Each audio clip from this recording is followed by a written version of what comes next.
Saludos, gente, buenas noches, bendiciones para todo. Hoy, pues martes 31 de marzo, hoy vamos a terminar nuestra primera temporada de los grupos de conexión en esta Semana Santa en que estamos recordando el sacrificio de nuestro Señor Jesucristo. Ha sido una buena temporada, ha sido un buen trimestre en el cual hemos aprendido mucho. El Señor ha hablado a nuestros corazones, por lo menos mi vida ha sido edificada y de lo que he podido conversar con varios de ustedes, pues he escuchado testimonios y cosas que Dios le ha hablado y damos gracias a Dios por eso, porque la idea es esa, la idea de los grupos de conexión es que podamos crecer más en Dios, podamos adquirir herramientas que nos sirvan en nuestra vida cotidiana y también muy importante que podamos ser de bendición para otras personas con lo que hacemos.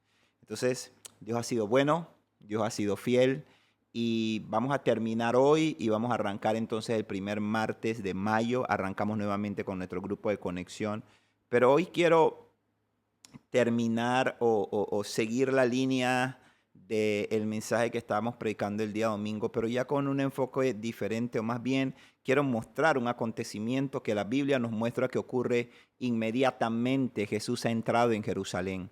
Recuerdan que el domingo los que estuvieron en la iglesia estuvimos hablando sobre la entrada triunfal en Jerusalén, o lo que se conoce tradicionalmente, que alguien se inventó el domingo de Ramos, cuando Jesús entra en Jerusalén y es reconocido por la multitud, por una gran multitud, como el hijo de David, como el rey de los judíos, como el Mesías, ¿verdad? Y a renglón seguido, solamente unos días después lo están crucificando y enseñábamos sobre cómo en Jesús encontramos la victoria para el dolor, para el abandono y para la traición.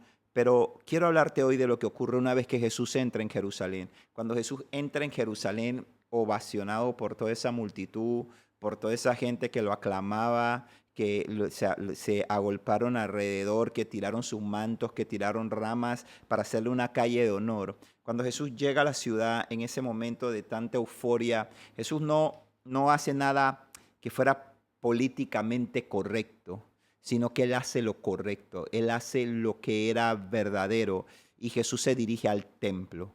Y de eso quiero hablarte en esta noche y sé que si tienes un corazón dispuesto, el Espíritu Santo va a hablar a tu vida y va a operar en cambios y las transformaciones que necesitamos. Pero ¿qué tal si oramos para presentar este tiempo delante de Dios? Dios, gracias. Te damos en esta noche por la oportunidad que nos das de terminar este trimestre de los grupos de conexión. Ha sido de bendición estos meses en los cuales nos hemos reunido martes tras martes, hemos aprendido, hemos adquirido, Señor, conocimiento y lo más importante, tu palabra que no regresa vacía ha impactado nuestros corazones. Te rogamos, Dios, que en esta noche tú nos hables, que tú ministres nuestra vida, que tú confrontes nuestro interior y que nos lleves a la transformación que necesitamos para cada día parecernos más a ti, Jesús, y agradarte en todo. Te damos gracias en el nombre de Jesús. Amén. Ahora sí, ¿qué tal si me acompañas al libro de Mateo, capítulo 21?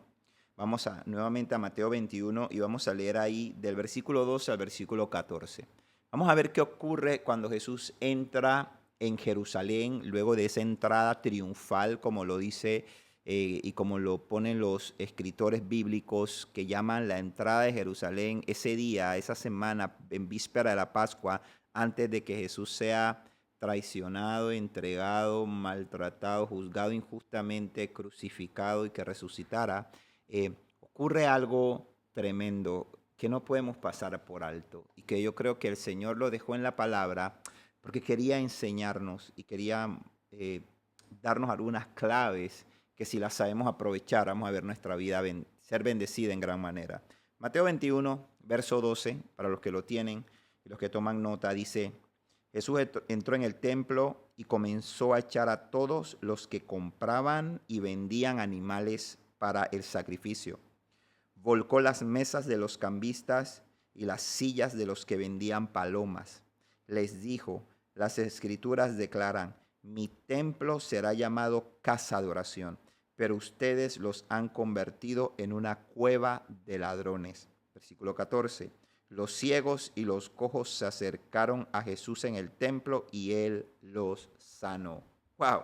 ¡Qué tremendo! Como te decía, Jesús entra en Jerusalén, entra en la ciudad de Dios de manera espectacular, si pudiéramos llamarlo de una manera, una multitud de gente lo rodea, una multitud de personas empiezan a proclamarlo, empiezan a hacer un gesto que solamente se hacía con los reyes y con las personalidades, tiraban sus mantos, tiraban ramas en las calles para hacerle una calle de honor. Y él entra en la ciudad y lo primero que él hace cuando él entra a la ciudad es que él se va al templo y cuando llega al templo, eh, confronta y resuelve un problema que tenía mucho tiempo que se estaba dando en el templo.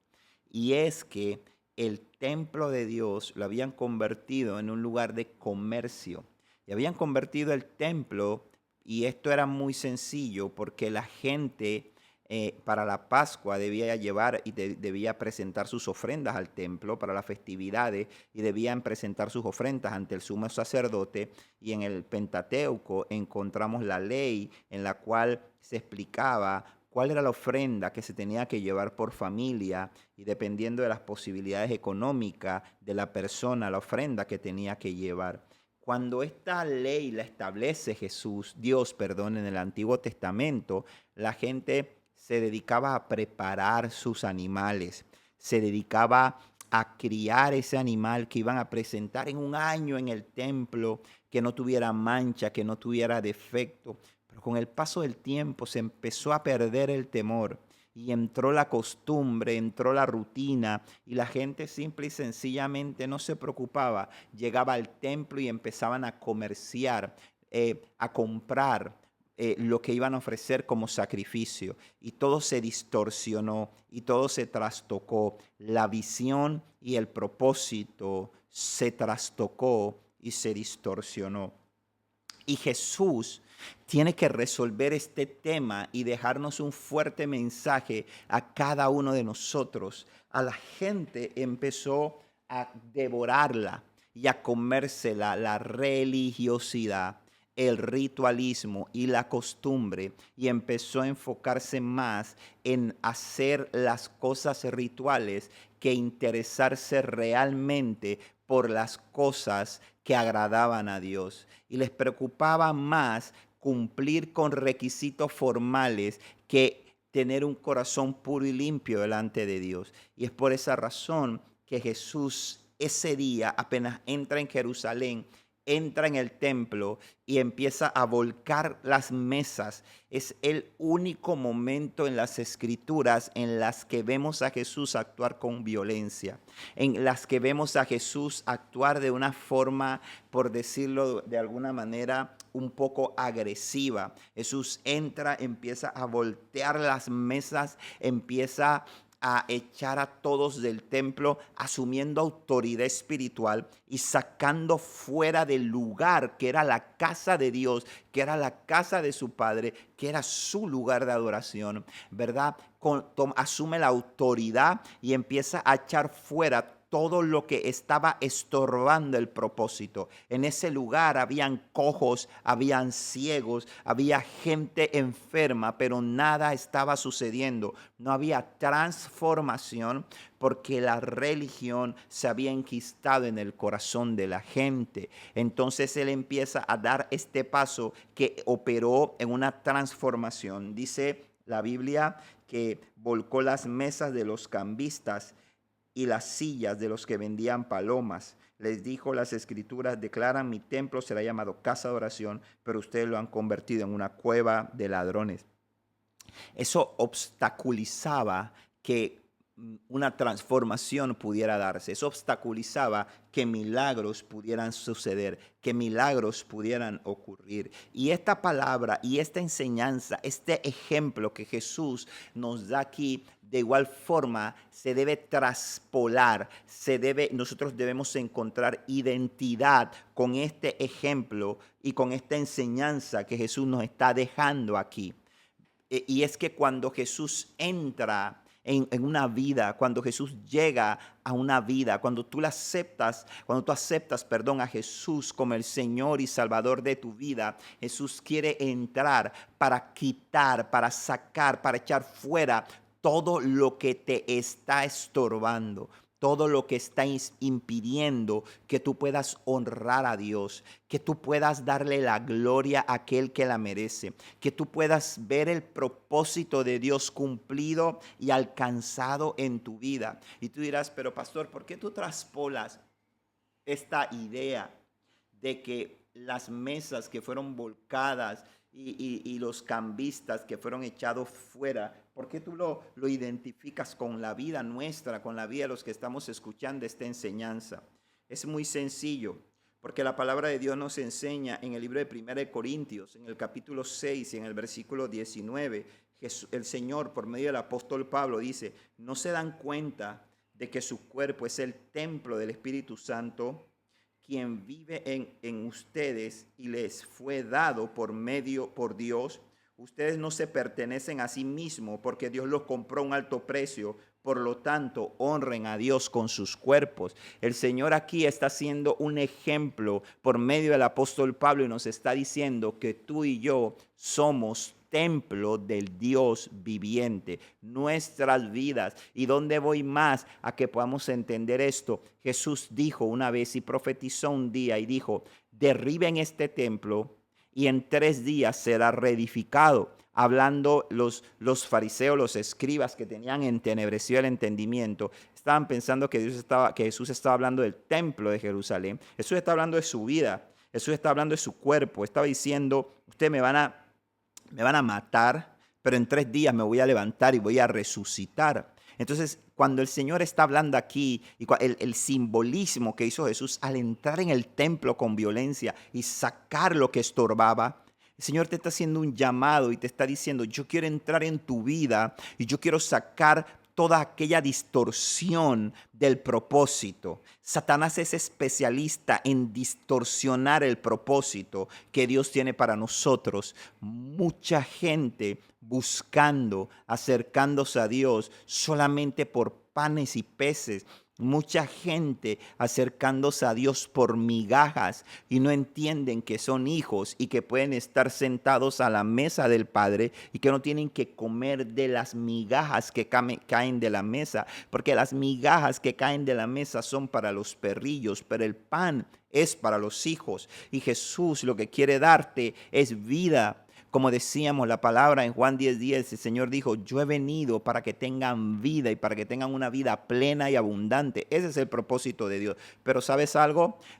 El tener en tu mente el concepto de que porque vienes a un grupo de conexión, de que porque vas simple y sencillamente a la iglesia, lo cual es importante, lo cual es vital, lo cual es una herramienta que te va a mantener pegado al cuerpo de Cristo. No es que no sea importante, pero cuando te equivocas y cuando solamente buscas estas cosas, empiezas a vivir religiosamente. Ya para los judíos no estaban tan preocupados. Decían, yo voy y compro una paloma cualquiera y la llevo y se la entrego al sacerdote. El sacerdote ni va a saber si yo la traje o la compré aquí. Y los sacerdotes incluso empezaron a permitir esas prácticas y se convirtió en un desorden al cual el Señor llamó cueva de ladrones. Y Dios echó fuera eso. Y cosas en nuestra vida que nos impiden alcanzar el propósito, disfrutar del propósito. Pero el Señor quiere entrar en tu vida y sacar todo. Escúchame bien. Todo lo que te esté limitando en tu relación y en tu comunión con Dios, Dios quiere sacar todo. No tengas miedo de que Cristo entre en tu vida y rebusque. Mucha gente viviendo con pecados ocultos, mucha gente viviendo dobles vidas. En la iglesia es una cosa, con sus padres son una cosa, con sus esposas son una cosa, con sus amigos son una cosa, y en sus redes sociales son otras, en el secreto son otros, olvidando de que delante de Dios estamos desnudos.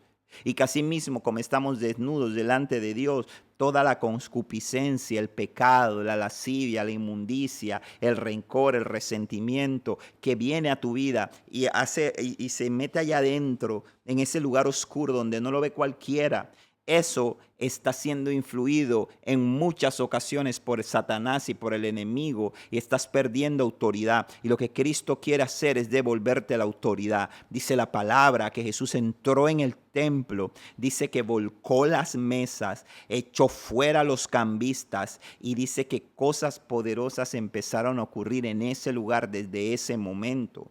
¿Por qué? Porque el Señor dijo algo, el Señor dijo: este lugar, la casa de mi Padre, dijo Jesús, ha sido llamada casa de oración. Dice, mi templo será llamado casa de oración, pero ustedes lo han convertido en una cueva de ladrones. Tu vida, mi vida, ha sido diseñada para honrar a Dios, no para honrarte a ti. Cristo no murió en la cruz del Calvario para darte cosas materiales. Por eso es que el Señor dice: no amontonen tesoros en la tierra donde los ladrones roban y donde se corrompe, se daña, se pudre, se corroe, sino más bien hagan sus tesoros en el cielo. Mira, Cristo vino aquí a esta tierra para que tu vida sea templo del Dios vivo, para que tu vida sea una vida donde arda la llama, el fuego en el altar y no se apague, no se apague. Jesús, en la antigüedad, la llama que ardía en el tabernáculo no se podía apagar, y esa llama no fue encendida por la mano de ningún hombre, fue encendida por el mismo Dios, y esa llama no se podía apagar. Cuando los sacerdotes movían el arca del pacto de un lugar al otro, ellos tenían que tomar ese fuego y tenían que llevarlo con cuidado y tenían que cuidar de mantener el fuego encendido. Y eso es lo que Dios quiere, que tú puedas comprender, que tu vida fue diseñada para honrar a Dios, mientras que tú vivas buscando tus beneficios, tus logros, tus propias metas, y no entiendas que tu vida fue diseñada por Dios para honrarlo a Él, para que tu vida sea una casa de oración, un lugar donde Dios sea exaltado, que tu vida transpire exaltación y adoración a Dios. Lamentablemente vas a vivir como en una montaña rusa. Vas a vivir en altos, en bajos. Vas a vivir en momentos bien, en momentos mal. Por eso es que Jesús dijo aquí en este pasaje que está en Juan capítulo 14, hablando del templo, dice Juan 14 y el Espíritu Santo, Juan 14, 15 al 17, dice de la siguiente manera: si me aman, obedezcan mis mandamientos, y yo le pediré al Padre, Él les dará otro abogado defensor, quien estará con ustedes siempre.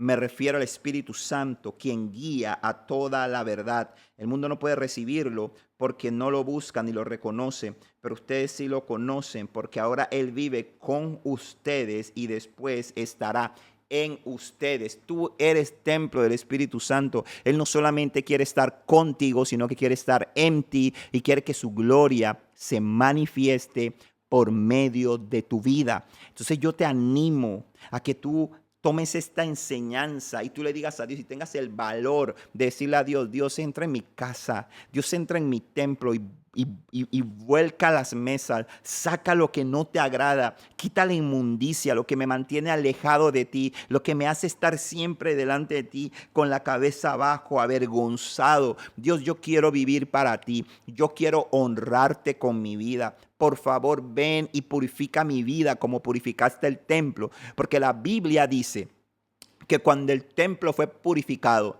cuando esos cambistas fueron echados fuera, cuando esos vendedores de paloma, de animales, fueron sacados del templo, dice que milagros empezaron a ocurrir. Gente que estaba enferma fue sanada. Tu vida, mi vida, ha sido diseñada por Dios para ser una fuente de bendición, para ser bendecidos y para ser de bendición. Y muchas veces cuando tenemos en nuestra vida cosas que nos están carcomiendo, que nos están frenando, que no nos permiten avanzar, simplemente no podemos ver esos milagros. Pero cuando nosotros permitimos que el Espíritu Santo de Dios entre y barra la casa, limpie la casa y saque todo lo que no pertenece, entonces empezamos a ver eso. Es por eso que Jesús nos dejó enseñanza. Y Jesús dijo que Él entró en ese templo y limpió. Tu vida es templo de Dios. ¿Cómo está? ¿Cómo está tu templo? ¿Tu templo es casa de oración o eres cueva de ladrones? Es una pregunta que solo tú te puedes contestar. Es una pregunta que solo tú puedes responderla delante de Dios. ¿Yo qué soy? ¿Soy casa de oración o soy una cueva de ladrones? ¿Yo realmente honro a Dios con toda mi vida o yo vivo con pensamientos, con actitudes, con acciones que desagradan a Dios. Es bien fácil. Tienes a tu alcance la respuesta y la solución a Cristo, quien quiere entrar por medio del Espíritu Santo y quiere sacar todo lo que no pertenece. Y eso se lleva a cabo, hermano, por medio de una vida de búsqueda de su presencia. Esta casa será llamada casa de oración. Esta casa será llamada, y tienes que decir, mi vida será una casa de oración. Mi vida será un lugar donde se honre la presencia de Dios. Mi vida tiene propósito. Yo te lo digo, hermano, tu vida tiene propósito. Tú no naciste y viniste a esta tierra para vivir siendo un pecador fracasado. Tú no viniste a esta tierra para ser un lujurioso, para ser un mentiroso, para ser un rencoroso, para ser una persona orgullosa, para ser una persona mezquina. Ese no es el propósito de Dios para tu vida. Tú eres hijo y los hijos se sientan a la mesa. Los hijos son imagen y semejanza de su padre. Y el padre quiere limpiar lo que tenga que limpiar para que tu vida pueda prosperar y para que tu vida pueda ser bendecida. Hey, haz que el sacrificio de Jesús cobre valor en tu vida. Haz que todo lo que Cristo hizo cuando se entregó en la cruz del Calvario, tu vida pueda ser una ofrenda que diga, Señor, yo lo valoro. Yo valoro lo que tú hiciste en esta semana que estamos recordando Semana Santa y que tú puedas decir, Señor, yo quiero cada día de mi vida honrarte y sin temor. Dios es bueno, Dios no es malo y Dios lo que Dios saque de tu vida es porque no te conviene. Lo que Dios arranque de tu vida es porque no te conviene. Las personas que Dios aparte de tu vida es porque muy probablemente te quieren hacer daño, te van a destruir sin darte cuenta. Los deseos, los vicios que Dios arranque de tu vida es porque Dios va a hacer y te va a dar algo mejor. Porque acuérdate lo que dice la Biblia. El Señor dice, yo sé los pensamientos que tengo acerca de ti. Tengo pensamientos de paz, tengo pensamientos de bien para darte un futuro y una esperanza. Es el plan, es el master plan de Dios para tu vida. Lo materializa por medio de Cristo y del Espíritu Santo. ¿Qué estás esperando para decirle a Jesús, entra en este templo, vuelca las mesas, echa fuera el que tienes que echar fuera? Porque lo que yo quiero es ver los milagros y yo quiero que mi vida sea una casa de oración. Recuerda esto, Jesús es un caballero. Él entró en el templo de Jerusalén porque el templo de Jerusalén era el lugar de adoración. Había sido establecido para adorarlo a Él, para adorar al Padre, al Hijo y al Espíritu Santo. Entonces Él entró con esa violencia al templo que se había edificado en Jerusalén. Sin embargo, recuerda lo que dice Apocalipsis capítulo 3, versículo 20. Eso es para tu vida. El Señor dice, he aquí, yo estoy a la puerta y llamo. Y esto que estás escuchando en esta noche, no importa cuánto tiempo tengas de estar caminando con Jesús, de estar asistiendo a un grupo de conexión o de haber servido a Dios, esta es una reflexión y Dios te está diciendo, hay cosas, ¿tú quieres que yo entre en ese templo? ¿Tú quieres que yo vuelque mesas? ¿Tú quieres que yo saque lo que no te conviene? Pues pedid y se os dará. Buscad y hallaréis. Llamad y se os abrirá. Es un caballero y este mensaje de hoy simple y sencillamente es un knock knock a tu puerta, es un golpe a tu puerta.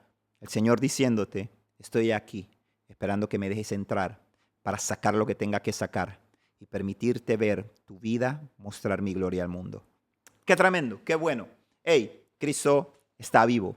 Él no está muerto, Él no está en una cruz. Él se levantó al tercer día, está sentado a la diestra del Padre y en ese preciso momento, a esta misma hora, lo que está haciendo es intercediendo por ti delante del Padre y por toda la humanidad.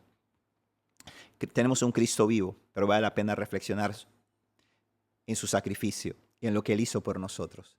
Quiero orar por ti. Dios, gracias. Yo te pido que esta palabra sea sellada por tu Espíritu Santo.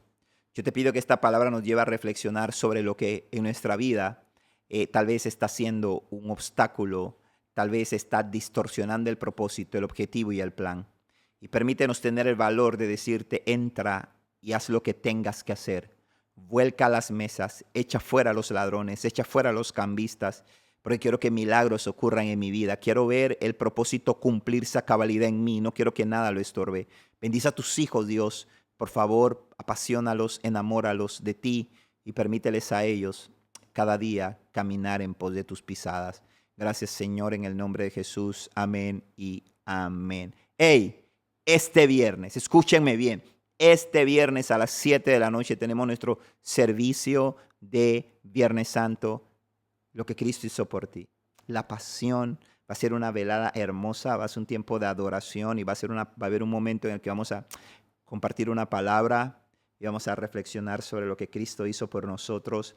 Y quiero animarte y desafiarte. Uno, que no te quedes en casa. Y dos, que lleves invitado, un amigo, un compañero de la escuela, un compañero de trabajo, a un familiar, a tu mamá, a tu tío, a tu abuela, a tu prima, a un sobrino, a un nieto, pero que la casa de Dios se llene y que ese día podamos ver salvación, podamos ver a Dios entrando en vidas y en corazones y a personas reconociéndolo a Él como su Señor y Salvador. Este viernes, 7 de la noche, en la casa de Amante, su presencia, tú tienes que estar ahí. Espero que puedan disfrutar este cierre de temporada y que sea un tiempo hermoso. Y ya saben, nos vemos primer martes de mayo. Volvemos con nuestro grupo de conexiones. Dios te bendiga. Y recuerda, mi gente, Maranata, Cristo viene. Chao.